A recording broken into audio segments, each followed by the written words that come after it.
नमस्कार श्रोताओं, आज आप सभी को एक और नई कहानी सुनाती हूँ। कांटे भरी राहें, भाग 14।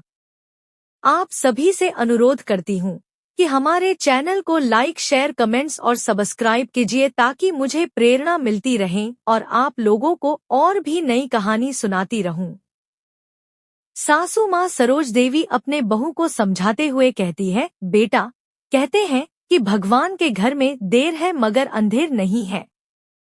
भगवान पर भरोसा रखो, जरूर कोई ना कोई उपाय होंगे। जवाब में बहू दिव्या कहती है, माँ जी, जमाना बदल चुकी है। आजकल लोग भगवान के नाम पर झूठ कहते हैं। भगवान के नाम पर लूटमार मचा कर रखी है, क्योंकि भगवान तो किसी के सामने प्रकट होकर किसी को सजा नहीं देते। अब आप देख लीजिए कि आजकल मंदिरों में किस तरह से चोरी होती है। अगर भगवान किसी को सजा देते हैं तो मंदिरों में चोरी कैसे होती है? भगवान अपने ही घर में चोरी को रोक नहीं सकते। कुछ दिन तो चारों ओर ऐसी हवा चली कि लोग दिन रात भगवान के नाम पर झूठ कहने लगे। बात बात पर लोगों ने भगवान की कसम खाते हैं और लोगों ने उनके बात पर विश्वास भी कर लेते हैं। और जो अमीर लोग हैं दिन ब दिन अमीर बनते जा रहे हैं, तो गरीब लोग दिन ब दिन और गरीब बनते जा रहे हैं। क्या भगवान को दिखाई नहीं देते? ना कि भगवान भी भक्तों के द्वारा चढ़ावा के तरफ ख्याल रखते हुए सिद्धांत लेते होंगे। गरीबों के पास चढ़ावा के लिए कुछ नहीं होता तो भला क्या चढ़ावे। अमीरों के पास बहुत सारा धन दौलत होती है जो भगवान को खूब चढ़ाते हैं और भगवान उन्हें उनके चढ़ावा से हजारों गुना ज्यादा प्रसाद के रूप में देते हैं। तभी तो अमीर और अमीर बनते जा रहे हैं और गरीब लोग गरीब। काफी देर तक चुपचाप रहने के पश्चात सरोज देवी कहती है, बेटा, यह सब तो हमारी धारणाएं हैं, मगर सच तो यही है कि हमारे चारों ओर एक दैवीय शक्ति हमेशा काम कर रही है, जिसे चाहकर भी हम लोग नकार नहीं सकते। मगर कोई इसे स्वीकार करे या कोई नहीं, इसका जीता जागता उदाहरण तो हम सभी ने देखा है। काफी दिनों से बहुत से लोग भगवान के नाम पर झूठा अपवाद फैला रहे हैं। उन लोगों को देखो कैसी कैसी सजा मिल चुकी है।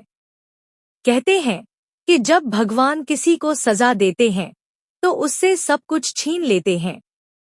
इतिहास गवाह है कि बड़े से बड़े अहंकारी राजा की राजगद्दी छीन गई, वह भी तो भगवान के द्वारा दी गई सजा है। राजगद्दी पर बैठकर प्रजाजनों पर अत्याचार और जुल्म करने की सजा के रूप में उनकी राजगद्दी चली जाती है और आखिर में या तो भिखारी की तरह जीवन बिताते हैं या तो गंभीर बीमारी से ग्रस्त होकर जीवन के आखिरी वक्त तक सजा ही भोगते रहते।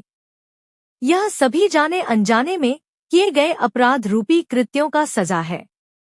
चाहे रामायण काल में हो या महाभारत काल में या उसके बाद, जब भी कोई अहंकारी राजा अपने प्रजाजनों पर अत्याचार किया है, उसे भगवान किसी न किसी रूप में सजा जरूर दिया है। कोई कितना भी बड़ा राजा हो, उन्हें भगवान कभी माफ नहीं की। और हम लोग तो भला छोटे छोटे कीड़े मकोड़े की तरह, छोटी छोटी प्राणी की तरह जीवन बिताते हैं। हमें भी अपने कर्मों की सजा प्रत्यक्ष या परोक्ष रूप में मिल जाती है। कोई कितना भी बड़ा आदमी हो या अपने आप को बड़ा समझे, कभी ना कभी तो अपने कर्मों की सजा जरूर मिलती है। मगर हम लोग अपने अहंकार के बलबूतों पर भगवान के द्वारा दिए गए सजाओं को नकारने की कोशिश करते हैं, मगर उन्हें नहीं मालूम कि कितना भी बचने कोशिश क्यों ना करें, सजा तो हमें जरूर मिलती है। चाहे कोई कितने भी बड़े प्रतापी राजा क्यों ना हो या कोई कितना भी बड़ा अहंकारी नेता, मतलब कि अपने जमाने के राजा महाराजा क्यों ना हो। इसे ही कहते हैं कि भगवान के घर में देर जरूर है मगर अंधेर नहीं होती। बहू दिव्या, जो काफी देर से सासू माँ की बातें सुन रही थी, कहती है, माँ जी, हमारे घर की अंधेरा कब दूर होगी? हमने ऐसा कौन से पाप की है कि हमारे घर की ऐसी हालत हो रही है? आपके दोनों बेटे को अब तक कोई ढंग की नौकरी नहीं मिली। हम दोनों ने भी नौकरी की कोशिश में जी जान लगा दी है। घर के कामकाज के बाद जो भी वक्त मिलती है पढ़ाई लिखाई में लगे रहते हैं, फिर भी अब तक कोई नौकरी नहीं मिली। व्यापार करने की कोशिश की तो भी सफलता नहीं मिली, चोट खाकर बैठ गए। अब तो बाबूजी है, कल को क्या होगा? कब तक आप दोनों हमारे बीच रहेंगे? एक दिन न एक दिन तो आपको जाना होगा। हमारे बच्चों के भविष्य का क्या होगा? आज हम लोग ऐसी दौर में जी रहे हैं कि हमारे भविष्य और भी अंधकारमय होती जा रही है। हम लोग पढ़े लिखे हैं, ऐसे में कोई रेडी या ठेले पर पतासी या चाट की व्यवसाय नहीं कर सकते, ना किसी के घर में जाकर झाड़ू पोंछा कर सकते। मगर समय कुछ ऐसी चल रही है कि पढ़े लिखे शिक्षित व्यक्ति को अपने नौकरी की उम्मीद छोड़कर पतासी और चाट की दुकान खोलने पड़ेंगे, या तो ब्यूटी पार्लर की दुकान कहें या सैलून खोलने पड़ेंगे। ऐसे में सरोज देवी कहती है, बहू तुमने ठीक कही है, इतने दिनों में तुमने एक सही बात कही है।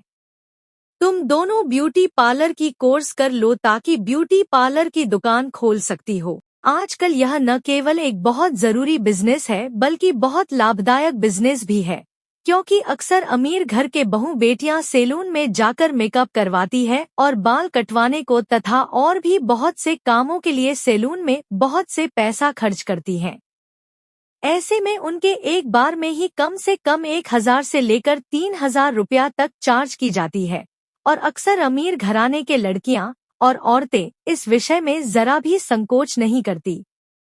आजकल के समय में सबसे ज्यादा सम्मानजनक व्यवसाय सैलून अर्थात पार्लर हो गई है, क्योंकि रंग चाहे कैसा भी क्यों न हो सभी को गोरी तथा खूबसूरत दिखने की चाहत इतना प्रबल होती जा रही है कि कितने भी पैसा खर्च क्यों न हो कोई परवाह नहीं करते, मगर खूबसूरत दिखनी चाहिए। समाप्त। कहानी के अगले भाग के लिए हमारे साथ बने रहिए। धन्यवाद।